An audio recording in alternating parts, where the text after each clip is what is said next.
I knew I loved music around 11 years old. Like I knew I loved it before that, but it never stuck out to me. Growing up in a Pentecostal church, you got your specials on Sunday mornings. So when you get that shot, we had a quartet at one time. We had a little chorale we built. It was really my mom that said, okay, there's something different about this. Somewhere around 13, 14 years old when I wrote my first song was when I fell in love with it. And there was a no doubter that this was where I end up.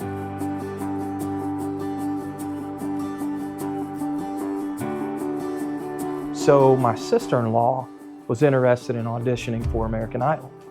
I initially did not have that desire. We really went as a team, my wife and my sister-in-law and me, in our little G6 across Texas. And we ended up a day later, 23 hours or so, in Glendale, Arizona. And right away we're in line and we're realizing this thing is a big deal.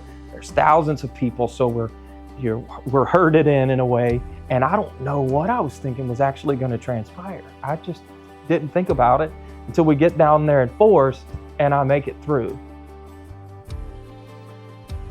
What you don't know is that you don't really see your family. There was my wife and my daughter, almost reachable from stage, and I couldn't touch them. And then right after the show, never got to see them, and they rushed us to the back of the building to get in a van to go record the songs that we had just performed. And at that point, I honestly felt that I was going to quit. Paula Abdul found out and actually used her influence to make sure for my wife and daughter to be able to come to the back of the building and spend a little time together.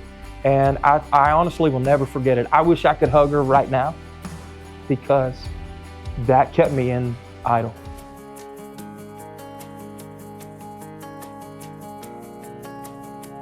Coming out of Idol, I had a lot of people talking into my life and my career. Turns out I have an accent. Didn't know that until I got to LA for Idol. And I was an oil rig guy from Texas, and it just made a lot of sense for me to go country. And I heard that a lot from the people around me, to a point that I just bought in. I felt like, how do I know what they know? They've been here, done that. That's got to be the better fit for me. So we journeyed right into country music right away. I think I was recording my album, started recording it sometime during the Idol tour, so it never even stopped.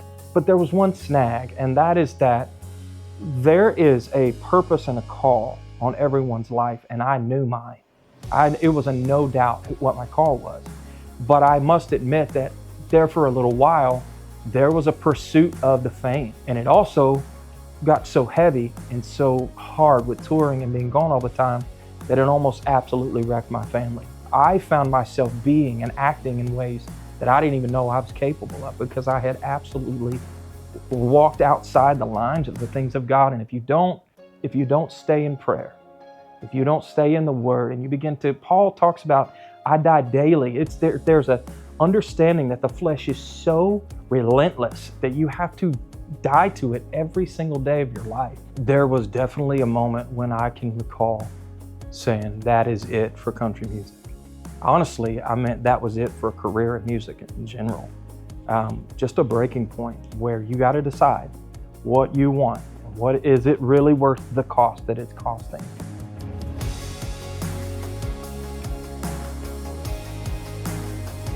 I think at any point in your life, the most valuable thing that you can ask God for is to break your heart a little bit, because pride, besides the fact that it comes before a fall, is just so toxic. And if you're not careful, you're constantly in yourself. When the truth is, in order to reach the world, you got to be open. But there was a time when I did pray that God would break my heart. And you got to be really sure when you ask God to do that, because He will do it. It really turned in that season in my life where I was just determined, nope, everything about me is going to pursue the Lord and my family. And that's what we've been doing for 6 years, and it's been a lot of fun. So now, instead of trying to get a music career, I'm trying to build a ministry where we are actually bringing stuff to people that make a difference and count for something in their life. And if it's 1 or 100,000, the bottom line is we've got to reach them, because Jesus is the answer. The answer. There is no other solution better than Jesus Christ. So I would hope that people are encouraged by seeing me into looking for what God has for them. Are you the hand? Are you the feet? Are you the voice? What is your place that you play in this wonderful kingdom of God? And then go do it.